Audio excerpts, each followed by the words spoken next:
Some of the research shows that, 90% of the thoughts that we think on a daily basis are the same thoughts as the day before. So if you think that your thoughts have something to do with your destiny, and 90% of your thoughts are the same known thoughts that you're always thinking, then your life should stay the same. Because the same thoughts lead to the same choices. The same choices lead to the same behaviors. The same behaviors create the same experiences. The same experiences produce the same emotions. Those same emotions tend to influence the way we think. And our biology, our neurocircuitry, our neurochemistry, our hormones, and even our gene expression is equal to how we think, how we act, and how we feel. And how you think, how you act, and how you feel is called your personality. And your personality creates your personal reality. That's it.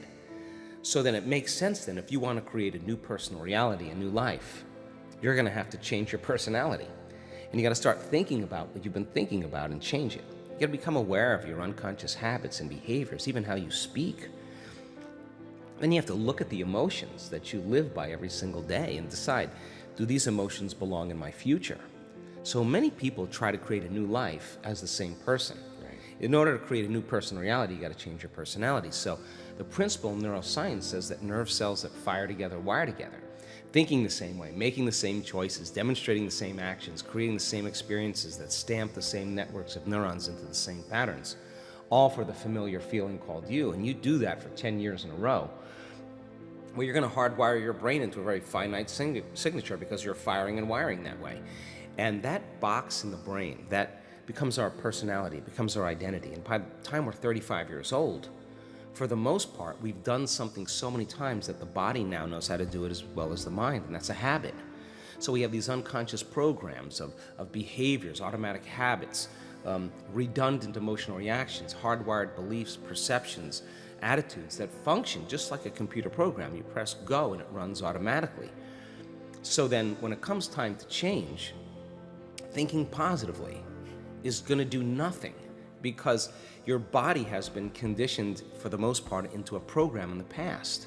So the thought never makes it to the body because the body's on a different program. So how do we begin to influence the body so that the thought actually produces some type of change? So think about it. If you think an unhappy thought, you're going to feel unhappy.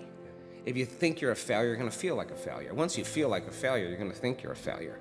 And people get caught in these loops of thinking and feeling and feeling and thinking, and that redundancy is a conditioning process, because all you need is an image or a picture or a thought and a feeling, a response, a stimulus response.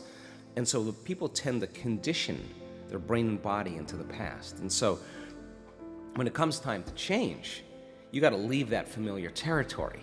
And any choice that you make, if you said, hey, I'm going to eat a better diet, I'm going to wake up early and work out, I'm going to do meditation, the moment you decide to do something differently, get ready, because it's going to feel uncomfortable. It's going to feel unfamiliar. There's going to be some uncertainty. You're not going to be able to predict the next moment.